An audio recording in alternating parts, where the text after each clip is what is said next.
कंस चाणूरमर्दनम् देवकी परमानन्दम्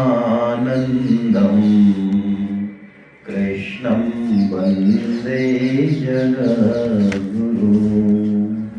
आप सभी को वंदन। हरे कृष्णा हरे कृष्णा। भगवत गीता का नाम सुना है आपने? किस किस ने नहीं सुना? अरे सबने सुना है। क्या होता है ये? भगवत गीता होता है या भागवत गीता होता है? भागवत गीता होता है। बहुत दुख होता है मुझे जब ये उत्तर मिलता है। तो गीता हमारे यहाँ जन्मी, हमारे यहाँ प्रगटी, है ना। फिर भी आप तो चलो मातृशक्ति हो, आपको बहुत बहुत प्रणाम। हम इसी पे बात करेंगे। लेकिन ये भागवत गीता नहीं होता, ये भगवत गीता होता है। भागवत तो पुराण होता है। क्या फर्क है भगवत में और भागवत में? भगवत है भगवान, है ना। भगवान श्री कृष्ण, भगवान श्री राम, जो भी भगवान है। भगवान का मतलब उसमें भगवान, जैसे धनवान, रथवान, विद्यावान। जो रथ का वान कर रहा है वो रथवान है। जो विद्या है तो जिसके पास 6 भग है, 6, सबसे ज्यादा सुंदर है वो, सबसे ज्यादा ज्ञानी है वो, सबसे ज्यादा कृपालु है वो, सबसे ज्यादा ऐश्वर्य है उनके पास, है ना। ऐसा है कि किसी के पास नहीं, तभी तो है। ऐसे ही है भगवान, और वो सबके अंदर है, वो बाहर भी है। तो भगवान है तो भगवत का मतलब होता है भगवान, और भागवत का मतलब होता है भगवान का। तो भागवत पुराण एक अलग ग्रंथ है जिसमें 18,000 श्लोक हैं, ठीक है। जिसकी कथाएं होती हैं, देखते होंगे ना, कथाएं होती हैं, वो भागवत पुराण की होती है। उसमें 18,000 श्लोक हैं। उसमें भक्तों की और कृष्ण के चरित्र का वर्णन है। और भगवत गीता में 700 श्लोक है। जो भगवत गीता वो है जो भगवान श्री कृष्ण ने अर्जुन को सुनाई थी। कहाँ? युद्ध क्षेत्र में, कुरुक्षेत्र में, ठीक है। वो भगवत गीता है। भगवत गीता को आज पूरा विश्व जो है मान रहा है। हम भारत वाले तो चाहे माने चाहे नहीं माने, लेकिन पूरा विश्व मान रहा है, सब मान रहे हैं। किसी को गृहस्थ का काम करना है वो भी मान रहा है, किसी को पढ़ाई करनी है वो भी मान रहा है, साइंटिस्ट भी मान रहे हैं, जो भी करना है। क्यों? ये मुझे लग रहा है शायद टेलरिंग शॉप है आपकी, है ना। वर्कशॉप है, टेलरिंग की, है ना। टेलरिंग वर्कशॉप, सॉरी, शॉप नहीं। तो जिंदगी को कैसे अच्छे से टेलर किया जाए, है ना, उसको अच्छे से शेप दिया जाए जिससे जीवन हमारा बहुत सुंदर बने, है, ये गीता हमें सिखाएगी। भगवत गीता हमको ये सिखाएगी। तो सबसे पहले तो आप मातृ शक्तियों को बहुत बहुत प्रणाम। हमारे शास्त्र में मातृ शक्ति को बहुत विशेष दर्जा दिया गया, जिसके कई बार गलत मतलब निकालते हैं। आजकल हम शास्त्रों को पढ़ते नहीं है। मातृ शक्ति में सृजन शक्ति है। क्या है? क्रिएटिव। ये संसार किसने बनाया? प्रकृति ने बनाया, है ना। भगवान ने नहीं बनाया। भगवान की ही एक शक्ति है प्रकृति, उसने ये संसार बनाया। तो क्रिएटिवनेस मातृ शक्ति में स्वतः ही है। और मातृ शक्ति में वो क्वालिटी दी भगवान ने, उस तरह का स्ट्रक्चर बनाया मेंटली, फिजिकली, कि वो अनपैरेलल है। लेकिन हम उस चीज को भूल के और कई बार गलत ट्रैक पे चले जाते हैं। उस चीज को हमें गीता से समझना चाहिए कि हमारा रोल क्या है, हम कैसे जीवन को अच्छा बनाएं। मैं छोटी छोटी चीजें आपसे पूछता हूं बस।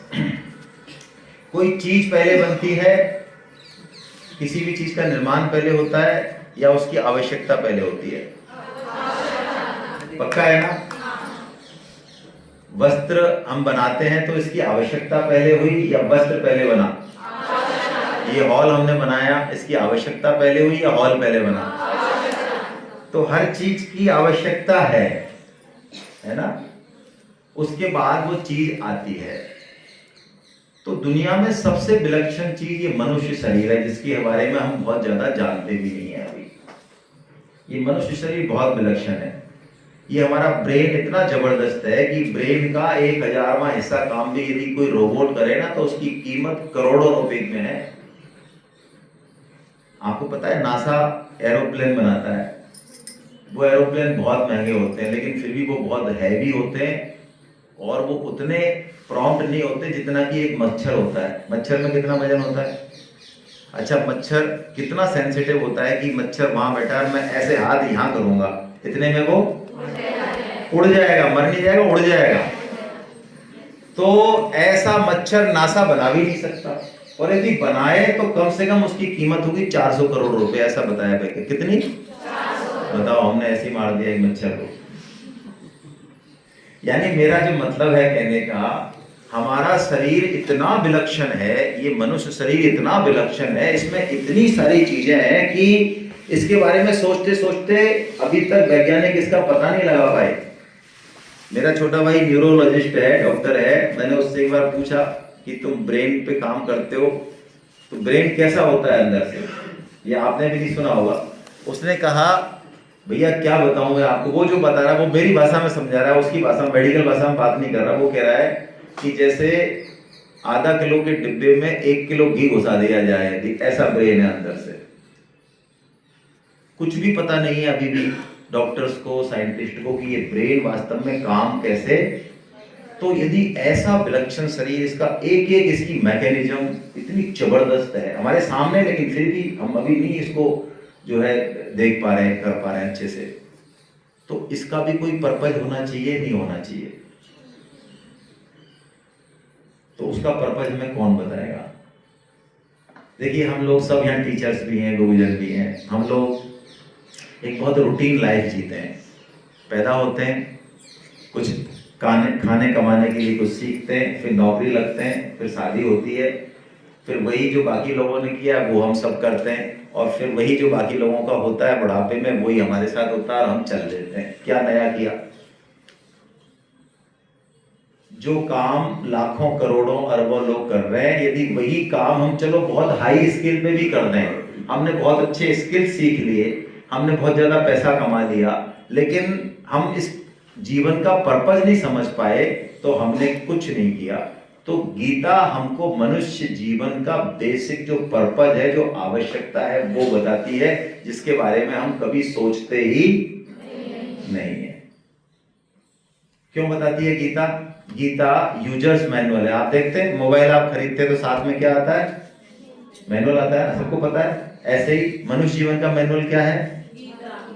गीता किसी धर्म के लिए नहीं है, गीता कोई संप्रदाय के लिए नहीं है, तभी तो पूरा विश्व मान रहा है। गीता एक ऐसा ग्रंथ है जिसमें हिंदू, मुसलमान, क्रिश्चियन, पारसी, सिख, जैन, बहुत कुछ नहीं है, ऐसा एक शब्द नहीं है उसमें।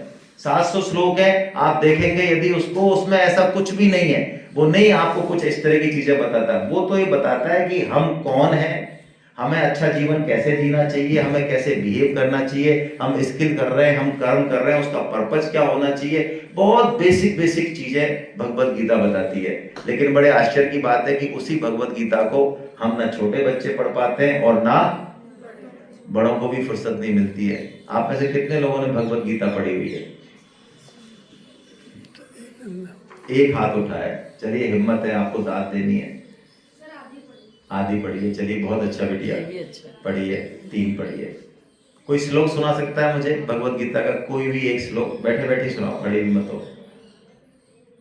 कोई बात बता सकता है? श्लोक की जरूरत नहीं है। कोई बात बता सकता है कि भगवत गीता मैंने पढ़ी, मुझे ये बात बहुत अपील करी, अच्छी लगी मुझे। डरना नहीं, पूछने कुछ नहीं, बस ऐसे जस्ट अपन बात कर रहे हैं। हमारे घरों में भगवत गीता पढ़ी है, लेकिन हमने पढ़ी नहीं। तो वो पढ़ी जो है ना भगवत गीता, उसको लाल कपड़े में से निकाल के और उसको हमको पढ़ना है। क्यों पढ़ना है? हम खुश रहना चाहते हैं, हम अच्छा काम सीखना चाहते हैं, हम अच्छी लाइफ गुजारना चाहते हैं, हम अच्छा परिवार चाहते हैं, हम अच्छे बच्चे चाहते हैं, हम धन चाहते हैं, हम हम जो भी चाहते हैं वो सब एक गीता से मिल जाएगा। क्यों? एक ही साधे सब सधे और सब साधे सब जाए। आपको किसी पेड़ को यदि बड़ा करना है तो आप पानी कहां देते हो? पेड़ दिखता है या जड़ दिखती है? तो दिखता है उसकी तो कदर करते ही नहीं हो आप लोग, और जो नहीं दिखता है उसको पानी देते हो। क्यों भाई, ऐसा क्यों देते हो? हाँ, क्योंकि आपको पता है कि दिख रहा हो चाहे ना दिख रहा हो, यदि हमने जड़ को पानी दे दिया तो ये पूरा पेड़, एक एक पत्ती, एक एक टहना, एक एक फल फूल जो कुछ होगा वहां पे जितना जरूरत होगी जब होगी वहां पर वो चीज अपने आप ऑटोमेटिक है। और यदि हम जड़ की कोई कदर करें ना और ऊपर ही ऊपर करते रहे ऐसे ही स्प्रे, तो वो पेड़ हो जाएगा बड़ा? बस यही है मैजिक जीवन का, जिसको हम चूक जाते हैं। हम सब के जीवन का जो जड़ है, वो केंद्र है, वो भगवत गीता है, वो भगवान है जो सारी चीजें हमें दे रहे हैं, लेकिन छुपके दे रहे हैं, छिपके दे रहे हैं। और हमारी आदत है कि कोई छिपके दे और लगातार दे, बार बार दे, तो हम उसकी ज्यादा परवाह, जैसे कि हम नहीं करते हैं, है ना। हम हवा की परवाह करते हैं? हमने हवा की परवाह कब करी? कोरोना काल में करी, है ना, करी ना? उससे पहले नहीं करी। तो हवा, पानी, रोटी और भी बहुत सारी चीजें हो सकती हैं। मैं आपसे एक प्रश्न पूछ रहा हूं, जीवन के लिए सबसे ज्यादा जरूरी क्या है? जीवन जीने के लिए है? जवाब तो बोलो, अपने परिवार है। राजेश जी को तो परिचित हो ना आप, हम दोनों भाई हैं ऐसा मान लो, इसलिए मेरे से ज्यादा आप है ना झिझक छोड़ दो। अच्छा, जो पूछेगा उसको इनाम भी है। हाँ, जो उत्तर देगा उसको इनाम भी लाए हम। तो आपके जो 6 इनाम थे मैंने दे दिए, सर को ले लेना आप, है ना, उनसे। हाँ, जीवन के लिए सबसे ज्यादा जरूरी क्या है? बड़े भी इनाम दे सकते हैं भाई, टीचर्स भी, यदि बुरा नहीं माने तो। सबसे ज्यादा पानी, वायु, गुड, और अग्नि। देखो ये हाल है हमारा। सबसे ज्यादा जरूरी है भगवान।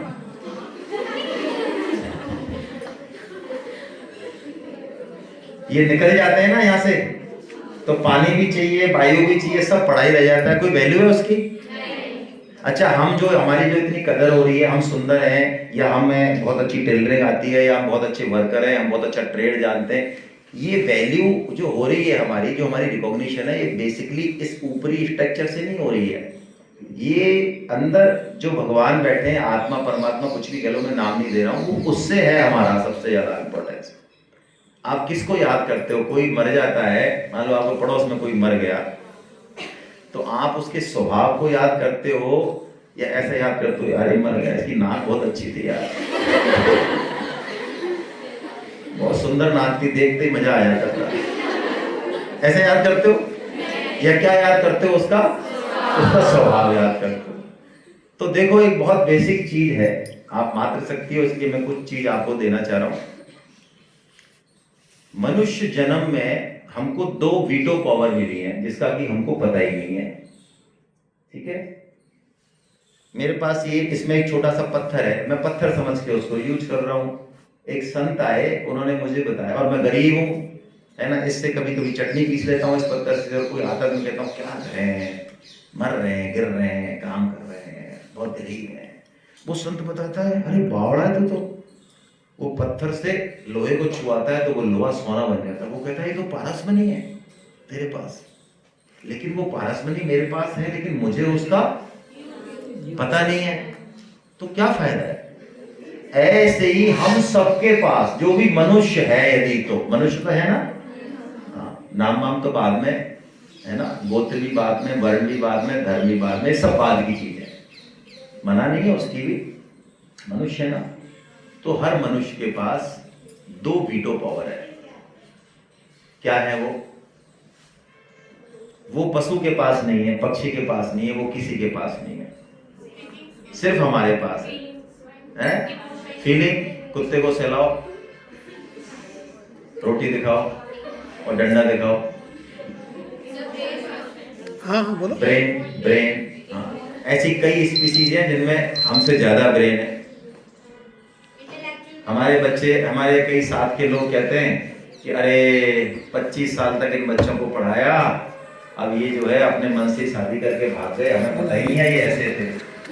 बताओ, उसको 25 साल अपने बेटे के बारे में पता नहीं चला, और कुत्ते को 2 दिन में पता चल जाता है ये कौन दुश्मन है कि दोस्त है। बोलो, पता चल जाता है नहीं चल जाता? तो ये तो नहीं हुई वीटो पावर। बोलो बोलो, पहुंचेगा। तुक्का तो मारना ही चाहिए, कम से कम कभी तो लगेगा निशाने पे। स्पीकिंग स्किल्स ठीक है, बता सकते हैं हम अपने बारे में, वो भी अपना काम चला लेते हैं थोड़ा सा, है ना, साइंस से चला लेते हैं, पता लग जाता है। भाव से भी बात हो जाती है, कई बार ऐसा होता है ना, जब हम किसी से बहुत ज्यादा जुड़े हुए होते हैं, अपने माता से, पिता से, बहन से, भाई से, किसी से भी, तो भाव संप्रेषण भी होता है। आप देखते हो ना, कभी कई बार आप बीमार होंगे तो हो सकता है कि माँ का आपसे विशेष लगाव हो, तो उनको उस दिन पता लग जाए कि मेरी बेटी के साथ कुछ ना कुछ हुआ है। It's happens. अच्छा, डिस्टेंस मैटर नहीं करती इसमें, हो सकता है आप 1000 किलोमीटर दूर हो, तब भी इट हैपन्स, ये गीता बताती है। तो क्या है वीटो पावर है, बताइए जल्दी से। हाँ हाँ, इसको कहते हैं विवेक। विवेक का क्या मतलब है कि जैसे अब आपको गीता के लिए कहा या किसी चीज के लिए कहा, तो आप यहाँ आ गए सुनने के लिए। क्या कोई कुत्ता, गधा, भैंस वो ये सोच सकती है या सोच सकता है कि यार बोर हो गए इस लाइफ से, यार अब हमको गीता पढ़नी है, भाई साहब ITI में जाकर थोड़ा टर्निंग सीखनी है, ऐसा सोच सकते हैं? नहीं सोच सकते ना। उनका एक फिक्स स्वभाव है, वो उसमें जी रहे हैं बस। वो पशु हैं। पशु का मतलब क्या होता है? जिसका एक फिक्स स्वभाव है, जो बंधन में है, जो पाश में है। जो व्यक्ति वीटो पावर का इस्तेमाल नहीं करता, वो चाहे राष्ट्रपति बन जाए, प्रधानमंत्री बन जाए, अरबपति बन जाए, वो पशु ही है। पशु 4 काम करता है: आहार, निद्रा, भय और मैथुन। हम अपने पूरे जीवन की एनर्जी यदि इन 4 कामों में लगा दें, बढ़िया से बढ़िया आहार ले लें, अच्छे से अच्छे बढ़िया 5 लाख के गद्दे पे सो जाए, अच्छा कमरा हो, AC हो, बहुत बढ़िया है ना। और भय, सिक्योरिटी अरेंजमेंट्स कर लें, पैसा कमा लें, लोगों को अपना बढ़िया अच्छा घर बना लें, हम सोचें हमारे और हमारे परिवार का कोई कुछ नहीं बिगाड़ सकता, बहुत सिक्योरिटी, पेंशन जमा, जो भी होते हैं, शरीर की, फ्यूचर की सिक्योरिटी कर लें कोई। और मैथुन यानी मैटिंग, है ना, सेक्सुअल डिजायर। ये 4 काम यदि हमने किए जिंदगी में और वीटो पावर को नहीं सीखा, तो ये 4 काम बहुत अच्छे से करते हुए भी हम पशु ही हैं, बल्कि पशु से भी गए बीते हैं। तो हमको 2 वीटो पावर को समझना चाहिए। संसार में आपको इन्हीं 4 पे फोकस मिलेगा, लेकिन गीता ये आपको शुरू से बताती है कि हम इन 4 कामों के लिए नहीं है। इसका मतलब ये 4 काम हम करने वाले नहीं, ऐसा नहीं हो रहा है। ये हमारे लास्ट पर्पज नहीं है, ये हमारे जिंदगी का लक्ष्य। क्या लक्ष्य है? तो एक हमको मिला विवेक। विवेक क्या होता है कि हम अपने बारे में सोच सकते हैं। आपको कई बार लगता होगा, लग सकता है, कभी हो सकता है नहीं लगा हो, लग जाए कि आखिर ये क्या है, ये संसार, इतने सारे लोग, चंद्रमा, सूर्य, पृथ्वी घूम रही है, ये किसने बनाया होगा? समझ ही नहीं पा रहे हम तो। बनाने की तो कोई तो बनाया होगा, हमको किसने बनाया? मेरे को ये माँ बाप ही क्यों मिले? मेरे घर में इतनी गरीबी क्यों है? ये इतनी अमीर क्यों है? मेरे अंदर ये स्किल कम क्यों है? इसको इतने फ्रेंड्स लाइक क्यों करते हैं? मतलब ये जो डिफरेंस हमारे अंदर है, ये सारी चीजें क्यों है? क्या इसका कोई लॉजिक है या ये लॉटरी सिस्टम है? मेरे को कहां जाना है? क्या मृत्यु के बाद जीवन है? बहुत सारे प्रश्न, मैं तो एक वो दे रहा हूं, बहुत सारे प्रश्न ऐसे हो सकते हैं जिनके बारे में जो है हम सोच सकते हैं, ये और कोई सोच नहीं सकता। ये क्या है? विवेक। अपने बारे में जानने की इच्छा, अपना पास्ट देखने की इच्छा, अपना फ्यूचर देखने की। कोई भी पशु अपना फ्यूचर पास्ट नहीं देख सकता, वो सिर्फ जी रहा है। और दूसरी वीटो पावर है हमको कर्म करने की स्वतंत्रता, फ्रीडम है हमारे पास। हम चाहें तो अच्छे से अच्छा कर्म कर सकते हैं, चाहें तो बुरे से। ये हमारे ऊपर है, कोई फोर्स नहीं है, इसकी हमको स्वतंत्रता दी। इसीलिए हमारे ऊपर विधि निषेध लागू किए गए, आपको ऐसे करना, ऐसे नहीं करना। डूज एंड डोंट्स लागू है हमारे ऊपर। पशु के ऊपर डूज एंड डोंट्स। आप कुत्ते को ये नहीं कह सकते यार आप नहाते ही नहीं हो, यार 5-7 दिन हो गए, क्या कर रहे हो आप? कह सकते हो? शेर यदि किसी को मार के खाया, आप क्या यार, आप एक ही थप्पड़ में आपने इसको बराबर कर दिया और खा और गए, आप क्या करते हो आप यार? ऐसे कह सकते हो? क्यों? उसका स्वभाव है, उसको प्रकृति ने ऐसा। क्या हम ऐसा करें तो? हाँ, हमसे ऐसा करने की हम कर तो सकते हैं, लेकिन ऐसा करने की हमसे अपेक्षा नहीं है। ठीक है ना? तो देखिए, शास्त्रों में इस तरह के उदाहरण आते हैं। मैं आपको आपके मतलब की चीज बताता हूँ थोड़ी सी। गृहस्थ जीवन में भी यदि जाना है ना, हमारे यहाँ सबसे पहला आश्रम कौन सा है? ब्रह्मचर्य। ये नींव है। यहाँ पर हम वो चीजें सीखते हैं, लाइफ को इस तरह डिसिप्लिन करते हैं, शरीर को, मन को, बुद्धि को इस तरह डिसिप्लिन करते हैं जिससे कि पूरी लाइफ हमारी अलाइन हो जाए ठीक से। यदि इस ब्रह्मचर्य आश्रम में जो भी 20 साल 22 साल तक 25 साल तक हम मानते हैं, 1 से 25 होता है वैसे, इसमें यदि हमने जो चीज सीखनी है, जो तप करना है, वो नहीं किया तो हमारी बाकी लाइफ खराब होने वाली है। और मैंने जैसा कि कहा, मातृ शक्ति विशेष है, मनुष्यों में भी मातृ शक्ति विशेष है। क्यों? देखो, मैं एक उदाहरण देता हूं आपको, क्योंकि आपका 12th प्लस में है ना, सभी 10th प्लस में है ना, आप तो समझते हैं। सपोज मेरे घर मेरा एक दोस्त आया, और पत्नी ने उसको जो भी है चाय वगैरह पिलाई, नाश्ता वगैरह कराया। उसके बाद पत्नी बोलती है, इस आदमी को कभी दोबारा घर मत लाना। उसने कुछ किया? कुछ नहीं किया। उसकी आंखों से स्त्री को, मातृशक्ति को स्पेशल पावर दी है जो पुरुष के पास नहीं है, वो मूर्ख राज है। उसको ये पावर दी है कि यदि मैं सिर्फ आंख से ही वो अंदर का उसको इंट्यूशन हो जाएगा। किया कुछ नहीं है, कोई एक्शन नहीं लिया, कोई इशारा नहीं किया, नथिंग। मन में भी यदि भाव आ गया तो सामने वाले के अलार्म बज जाएगा। लेकिन अलार्म कब बजेगा? जब उधर सिग्नल ठीक है ना। यदि इधर भी सब गड़बड़ सड़बड़ है ना, तो अलार्म बज के भी सुनाई नहीं देगा। मातृशक्ति को ये जिम्मेदारी दी कि मातृशक्ति यदि ठीक रास्ते पर हो, कोई कितना भी ताकतवर हो, यदि वो अपने सर्किल को ओपन नहीं करे तो शास्त्रों के अनुसार कोई भी हिम्मत नहीं कर सकता आगे बढ़ने की। हाँ, वो यदि इनिशिएट करे तो फिर उसके बाद बात अलग है। तो मातृशक्ति को अपने को इस तरह से बढ़ाना चाहिए, क्योंकि उसके ऊपर 2 लोगों की जिम्मेदारी है, 2 परिवारों की। एक तो वो जहां है वहां भी वहां तो सीखेगी, और जहां जाएगी वहां भी। इसको आप ऑर्थोडॉक्स मत मान लेना कि क्या शादी की बात करने लग गए, है ना। मातृशक्ति या पुरुष शक्ति सबको, ये हमारा गृहस्थ जीवन है, इसको अपनाना ही चाहिए। आपने मदालसा का नाम सुना है? मदालसा का एक मदालसा हुई है, उनके 4 बेटे हुए, छोटे छोटे बेटे उनके अलग थे, अलग। मदालसा का ये प्रण था कि मेरे गर्भ में जो बच्चा आ गया एक बार, जो मतलब मेरा बेटा या बेटी होगा, वो दोबारा किसी भी गर्भ में नहीं जाएगा। मैं उसको इसी जीवन में मुक्त कर दूंगी। इसलिए वो गर्भ से ही उस तरह की ट्रेनिंग उसको देती थी।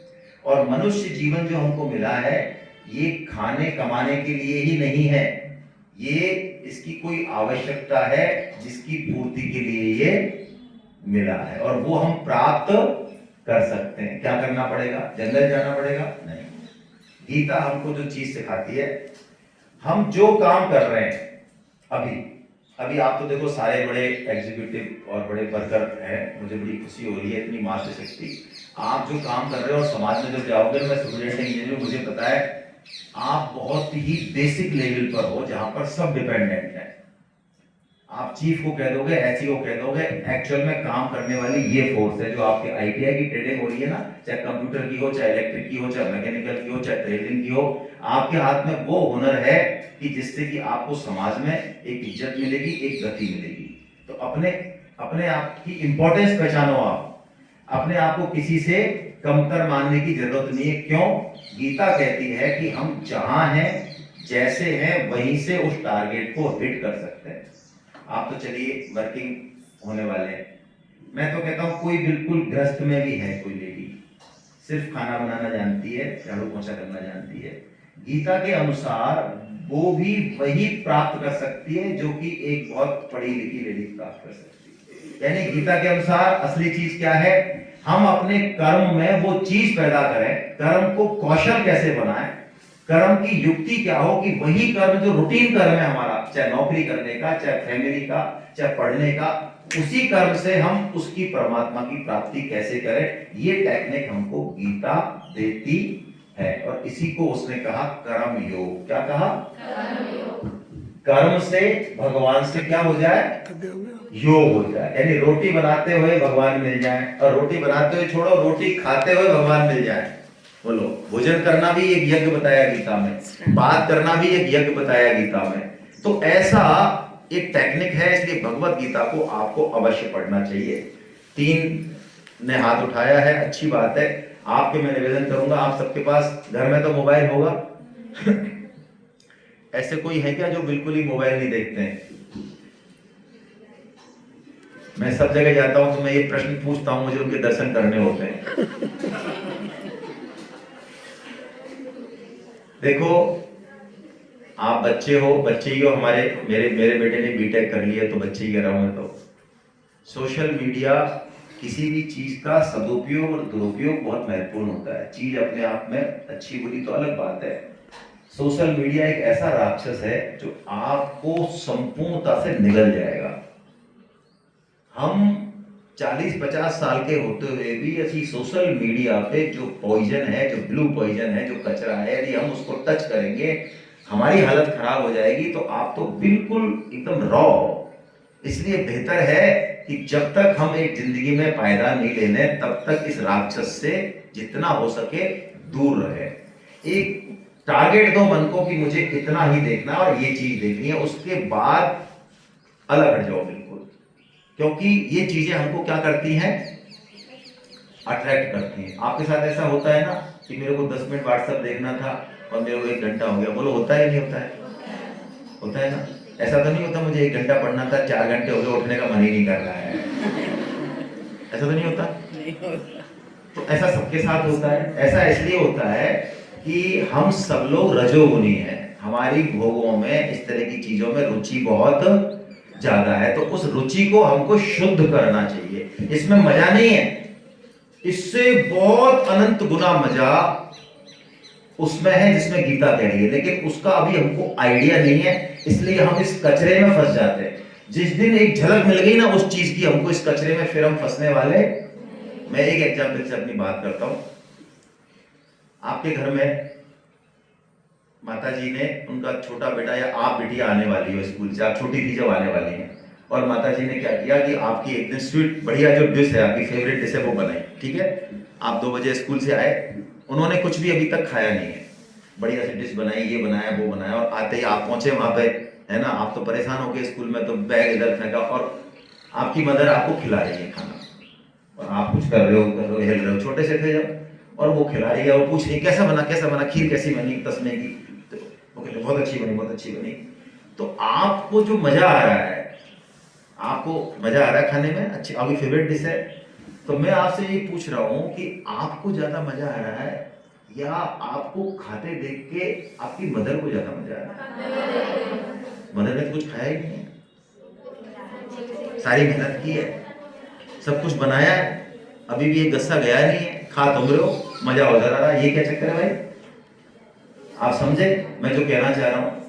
ये जो सुख है ना, देने का सुख, कर्तव्य पालन का सुख, ये बहुत ऊंचा है। यदि हम इसको थोड़ी सी प्रैक्टिस करें तो, जब तक हम उसकी प्रैक्टिस नहीं करते, मात्र शक्ति से यही अपेक्षा होती है। वो ये समझते हैं लोग कि ये वर्कर नहीं है, वो बहुत ही एक अलग तरह को भगवान का पूजन कर रही है। भगवान ने यही कहा 18.46 में, स्वकर्मणा तम अभ्यचर्यम सिद्धिम विद्नति मानवा।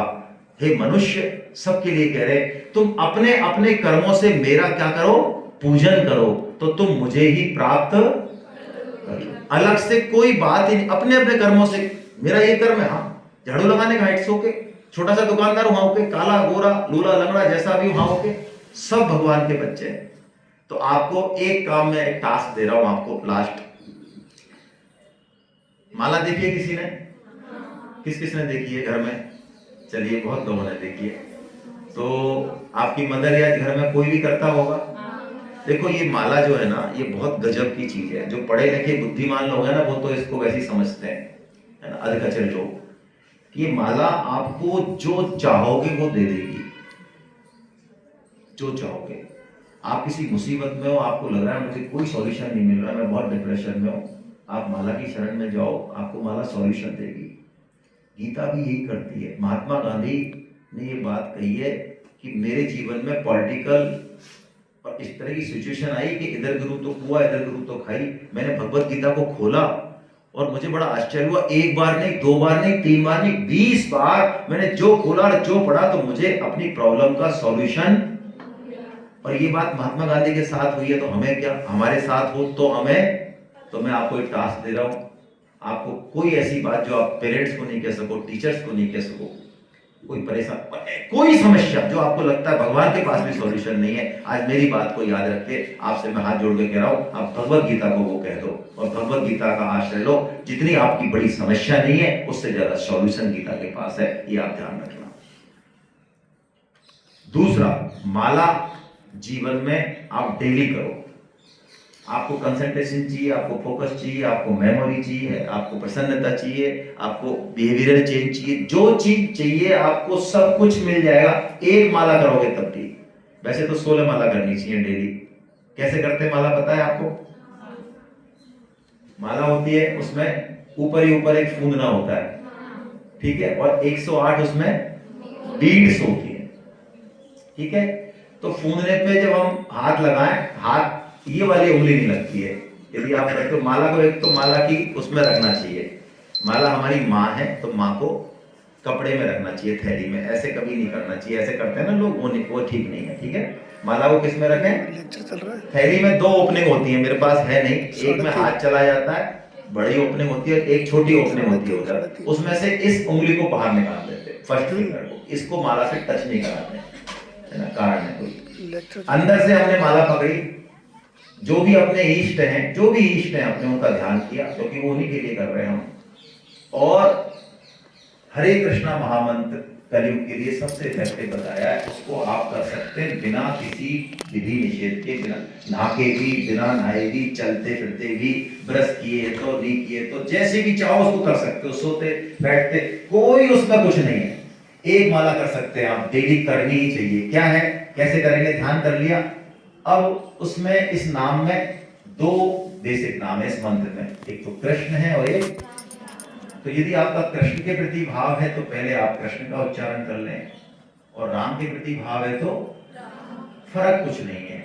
और ये नाम है, ताकत एक ही है, उसी को हम दूसरी चीज भी कह सकते हैं, वही है, अल्लाह भी, सब कुछ वही है। तो कैसे करेंगे, हरे कृष्ण कृष्ण कृष्ण हरे हरे, हरे राम राम राम हरे हरे, हरे कृष्ण कृष्ण कृष्ण हरे हरे, हरे राम राम राम हरे हरे, हरे कृष्ण कृष्ण कृष्ण हरे हरे, हरे राम राम राम हरे हरे, हरे कृष्ण कृष्ण कृष्ण हरे हरे, हरे राम राम राम।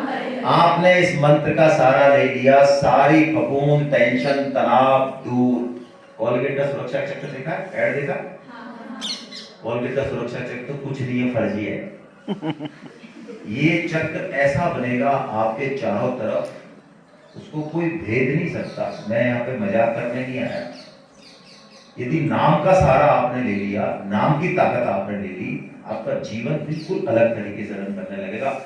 और आप इसको करके देखो, इसके अलावा और कोई चारा नहीं है। हाथ कंगन को आरसी क्या, पढ़े लिखे को आरसी क्या, आज ही करके देखो और 15 दिन में रिजल्ट मांग लो। यदि 15 दिन में रिजल्ट नहीं आए तो बना कर दो, लेकिन आपको नाम जप अवश्य। ये आपको जितनी भी जिम्मेदारी आपके जीवन में आने वाली है आगे, उनमें सब में आपको ये बहुत स्किल देगा। देखो हमारे घर में बुजुर्ग हैं, होते हैं ना, बुजुर्गों की आदत होती है कि जब वो थोड़े से शरीर से वो हो जाते हैं तो वो घर के कामों में कुछ ज्यादा ही दखल देते हैं, ठीक है ना। तो यदि वो दखल ना देके और भगवान नाम जप करने लग जाए और आप 3 बार बोलो तब वो 1 बार बोले, यदि ऐसा एटीट्यूड हो, उनको ऐसा रस आ जाए, क्योंकि नाम जप में रस आ जाता है, महीने 6 महीने बाद रस आ जाता है। फिर आपको जैसे किसी से जिसको आप प्रेम करते हो, हैं, कोई आपकी बुआ है, मामी है, पिता है, मम्मी है, भाई है, कोई भी दोस्त है, इसको प्रेम करते तो उसका नाम लेने में, बात करने में आनंद आता है ना। ऐसे ही भगवान का नाम लेने में बहुत रस आता है। शुरू में नहीं आएगा, शुरू में नहीं आता है, शुरू में नहीं आएगा, है ना। यदि आपके संस्कार होंगे तो आ भी सकता है, कुछ को करना धीरे धीरे आए, लेकिन आता है। तो यदि कोई नाम जब करता है ना, उसकी ट्रेन 4 घंटे लेट हो जाए उसको कोई समस्या नहीं है, वो लोग तो मोदी को और रेल मंत्री को गाली देते रहेंगे, वो तो अपने आराम से कोने में बैठेगा और क्या करेगा, हरे कृष्ण कृष्ण कृष्ण हरे हरे, हरे राम राम राम हरे हरे। कोई समस्या नहीं। कोई ऐसा व्यक्ति आ गया, ऐसा दोस्त आ गया जो आपके कान खाने वाला है ना, तो आप उसकी बात सुनते रहो ऊपर से और मन में करते रहो, मन में भी कर सकते हैं इसको, हरे कृष्ण कृष्ण कृष्ण हरे। ये मंत्र जीवन का मंत्र है, इसको बना लो और भगवत गीता का सहारा लो। अब आपके कोई प्रश्न हो, क्योंकि मैंने बहुत कम समय है हमारे पास, तो मैंने बहुत छोटी छोटी चीजें बताई हैं बस आपके लिए, है ना। नाम जप का सहारा लो, भगवत गीता का सहारा लो और अपने कर्तव्य पालन को अच्छे से करना है। अभी जो स्किल सीख रहे हो तो बाद में जो जिम्मेदारी मिले, कर्तव्य के साथ अधिकार जुड़ा है। अधिकार की बात हम बहुत करते हैं, लेकिन ड्यूटी की बात, किसी भी रिश्ते में यदि कोई ये समझ जाए कि कर्तव्य होगा तो अधिकार आएगा अपने आप, तो उनके बीच में कभी भी फ्रैक्शन नहीं होगा। मूल में ये चीज समझते नहीं है, इसलिए हमारे रिश्तों में बहुत कड़वड़ाहट है। ऊपर से हंसते हुए हैं, साड़ी पहन के, कोट पैंट पहन के, हजारों के खिलते हुए चेहरे, पति पत्नी के अंदर कचरा ही कचरा। खोल के देख लो, क्यों? गीता नहीं है अंदर। पक्की बात है भाई, रोते भी नहीं है हम, तो इतने बज्जर होते हैं कि बताते भी नहीं है समस्या के समाधान के लिए, भोगते रहते हैं। मेरा तो काम पड़ता है ना। लोग, हमें को अपने जीवन को बहुत सुंदर बनाना है, बहुत। और भगवत गीता से आपको क्या अपेक्षा है, या कोई शंका है या कोई टिप्पणी है, तो वो आप प्लीज पूछें, मैं उसी हिसाब से आंसर करूंगा। जी सर, आप कहते हैं कि भगवत गीता एक अल्टीमेट सॉल्यूशन है, तो जैसे कुछ भी होता है, एक्सीडेंट होता है या कोई डेथ होने वाली होती है, तो अपन को गॉड पे भरोसा होता है कि सब ठीक कर देगा। डॉक्टर से भी ज्यादा अपन को भगवान पे भरोसा होता है। जैसे अपन अगर मान ले कि भगवान है ही नहीं, तो क्या ये दुनिया चल सकती है? नहीं चल सकती। अपना पूरा ट्रस्ट, ठीक है, मदर के बाद उन्हीं पे ट्रस्ट है। और अपन एक कहते हैं कि प्रॉब्लम्स का सलूशन है, पर अगर प्रॉब्लम्स खुद ही एक सलूशन, अगर अपन ऐसे सोचे तो अगर अपन प्रॉब्लम से लड़ेंगे नहीं, स्ट्रॉन्ग नहीं बनेंगे, तो अपन देखेंगे। गीता यही कहती है, गीता जो कहती है वो यही कहती है, डर के आगे ठीक है। अब आप यदि किसी चीज से डर रहे हो तो गीता कहती है उसका आकलन करो। ज्यादातर हमारे डर फर्जी होते हैं, 99%, है ना, फोबिया हमारे फर्जी होते हैं। गीता कहती है जरा डर का आकलन तो करो, जरा घुसो तो सही। गीता एक मंत्र देती है, मैं आपको भी देता हूँ, 2.14 में, है ना, एक चरण। गीता में 32 अक्षरों के श्लोक होते हैं, तो 8 चरण पे हम 8 अक्षर पे हम ब्रेक कर देते हैं, उसको एक चरण बोलते हैं, है ना। तो क्या मंत्र है 2.14 में? आगमा पायिनो नित्या। ये तो सूत्र है बस, पूरा श्लोक तो ये है, मात्रा स्पर्शास्तु कौन्ते शीतोष्ण सुख दुःखदा आगमा पायिनो अनित्य तां तितिक्षस्व भारत। तो मैं आपको सूत्र दे रहा हूं, आगमा पायिनो अनित्य। क्या कह रहे हैं भगवान? जीवन में जो सुख और दुख है सबके आते हैं, सबके आते हैं। भगवान कह रहे हैं ये आने और जाने वाले हैं, इसलिए तू इनको सहन कर। इसमें परेशान होने की या हवा में उड़ने की जरूरत, क्योंकि दुख के पीछे क्या खड़ा है और सुख के पीछे क्या खड़ा है। अभी हमने सिक्का उछाला, हेड या टेल, हेड आया लेकिन टेल पीछे है। तो गीता कहती है घबराना नहीं समस्याओं से, क्यों? रात के बाद सूरज निकलने वाला है। डरो मत, घुसो, आकलन करो, फाइट करो, डर के आगे जीत। आगमा पायिनो नित्य। कोई भी समस्या है, कोई बहुत ज्यादा मान सम्मान ही मिले और पैर हवा में नहीं है, उड़ने की इच्छा हो रही है, तो गीता वहां भी कह रही जरा टिक जा जमीन पे। आगमा पायिनो अनित्य, ये भी चला जाएगा। चलिए, और कोई किसी का प्रश्न हो तो आप रहने तो किसी और से पूछने नहीं। कोई पूछो ना, पूछना चाहिए, प्रश्न पूछने चाहिए, दूसरों के लिए पूछने चाहिए। ऐसा मानो ये आपका प्रश्न नहीं है, लेकिन आप पूछोगे तो 20 लोग कहेंगे अरे ये तो मैं ही पूछने वाली थी लेकिन मैं डर गई। दूसरों को भी फायदा होता है। अभी हम जहाँ से जाके आ रहे हैं वहाँ तो लाइन लग गई प्रश्नों की, तो कोई प्रश्न हो आपके तो जरूर। कोई संकोच नहीं करें। हाँ, संकोच नहीं करें, इससे फैमिली। ये भी नहीं कहे बाद में कोई क्या कहेगा, अरे ऐसा प्रश्न पूछा है एलकेजी वाला। हाँ तो भाई एलकेजी से तो स्टार्ट करेंगे हम। आपने बता ही दिया, 3 लोगों ने गीता पढ़ी, बाकी सब एलकेजी में ही है, नर्सरी में ही है बल्कि। तो पूछो, पूछिए, ऐसा मौका नहीं मिलेगा। बड़े भी पूछ सकते हैं भाई। मेरा ये मानना है बच्चों को गीता पढ़ना बहुत जरूरी है, बड़ों को भी बहुत जरूरी है। मेरा ऐसा व्यक्तिगत अनुभव है। हमारे यहाँ इंटेलेक्चुअल लोग प्राय गीता पे कमेंट्स करते हैं, उसका सार निकालते हैं, लेकिन पढ़ने की जरूरत नहीं समझते। मैं 1 मिनट में एक इन्फॉर्मेशन देता हूँ। हम लोग गीता परिचय अभियान से जुड़े हैं मैं सुपरिटेंडेंट इंजीनियर हूँ, 2 लाख रुपए मुझे सरकार देती है, मैं सरकार का काम करता हूँ, आज छुट्टी लेके आया हूँ, चिंता मत करो, बहुत काम किया मैंने, अभी भी कर रहा हूँ, कोई कोताही नहीं करता। लेकिन इसके साथ मैं गीता परिचय अभियान का पूरा काम करता हूँ। गीता परिचय अभियान ये चाहता है कि हर बच्चा, हर व्यक्ति, हर बड़ा गीता को पढ़े कोर्स की तरह, प्रवचन नहीं। इसलिए हम क्लास लगाते हैं जिसमें वीक में 2 घंटे गीता पढ़ाते हैं, ऑनलाइन और ऑफलाइन। और अभी हमारी all over the world 90 class चल रही है, 90। इसके अलावा हम सेमिनार करते हैं एग्जॉस्टिव 2 दिन या 3 दिन की, जिसमें आपको 9 to 6 भगवत गीता का ओवरऑल एक पीपीटी के माध्यम से एक पूरा प्रेजेंटेशन देंगे। और उसमें बड़े बड़े कॉर्पोरेट आईएएस बहुत अनुभव है, यूट्यूब पे है, लोगों के जीवन बदलते हैं। हम चाहते हैं आप भी पढ़ें। कोटा में भी 3 सेमिनार हो चुकी हैं, अब फिर हो रही है शायद 1-2 मार्च को हो रही है। यस, बिटिया पूछेगी अब। पर आप जैसे मतलब बोल रहे किसी भी देवता को एक को मानो, हाँ। तो मतलब किसका क्या नाम है, कुछ समझ ही नहीं आता। कभी उस पे बात है, कभी मन का दूसरे को, कभी बहुत ही बहुत बढ़िया। बहुत ही अच्छा है, कभी बहुत ही अच्छा है। क्या नाम है बिटिया का? है निक्की। देखो निक्की अभी स्कूल में आई है, हैं? अलग अलग काम के लिए सब अलग अलग याद करते हैं, एक के ऊपर भी। हाँ, देखिए मूल में तो एक ही भगवान है, उनको अलग अलग काम करने के लिए अलग अलग डिपार्टमेंट दे दिए, ठीक है। उनको देवता कहते हैं। देवता कौन है? जो देते हैं।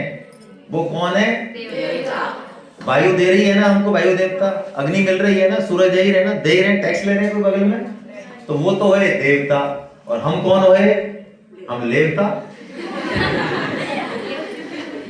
हम ले ही ले रहे हैं, और टैक्स का नंबर है तो हम अरे भाई क्या कर रहा है, ये ईमानदारी का काम कर ले, जो लिया है तो थोड़ा बहुत लौटा दे वापस। तो हम जो देवताओं का पूजन करते हैं ना, वो किसी कामना से नहीं करना चाहिए। यदि कामना बस पूजन किया देवता का, साईं बाबा के चले गए, मेरे को बेटा देना, मेरे को ये नौकरी लगा देना, तो उसका महान पतन होगा। ये गीता में आया है 7.23 में। उसको भगवान ने मूर्ख कहा, मूर्ख राज। जो कामना बस देवताओं की, तो पूजा करें कि नहीं करें? हाँ करें। अरे जिससे हमको जो कुछ मिला, हमको रेलवे स्टेशन पे गए, किसी ने हमको अखबार भी दे दिया 10 मिनट पढ़ने के लिए, तो हम क्या कहते हैं? Thank you. तो हमको जो सब दे रहे हैं उनको थैंक यू नहीं बोलना चाहिए? तो ये थैंक यू बोलना चाहिए, लेकिन बदले में कुछ मांगना। हाँ, एक भगवान है, उनको आप जो चाहे नाम दे दें, कोई समस्या की जरूरत नहीं। जैसे मैं हूं, देखो मेरा उदाहरण दे रहा हूं। अब मैं पूछ रहा हूं, मेरे से आप पूछो। एक तो मैं आपके सामने आ गया, सुबह मैं जॉगिंग के लिए जाता हूँ, नहाता हूँ, जब मैं बिल्कुल जो है अंडरवियर में नहाता हूँ, अपने पोते के साथ होता हूँ तो मेरा पोता मेरी जो है पीठ पे चढ़ जाता है, वो मेरे घोड़ा बना देता है। ऑफिस में होता हूँ तो 50 लोगों की मैं जो है क्लास लगा देता हूँ। मेरे 5 रूप हो गए। अब बताओ असली रूप कौन सा है मेरा? मैंने निक्की के लिए पूछना था, पर मैंने मेरे ऊपर ले लिया प्रश्न मुझे निक्की के लिए पूछना था कि निक्की तुम बताओ असली कौन सी है निक्की? ये 5 स्वरूप है तुम्हारे, बताओ। आप कहोगे 5 ही मेरे हैं, तो बस वही देवता है। भगवान को जो काम करना है, भगवान उस रूप में प्रकट हो गए। देवताओं के मूल में देखिए हमारे यहाँ 5 देवताओं की पूजा है। मैं आपको उदाहरण से बताता हूँ। ये कितनी उंगलियां और अंगूठे हैं? 5। लेकिन ये 5 किससे जुड़े हुए हैं?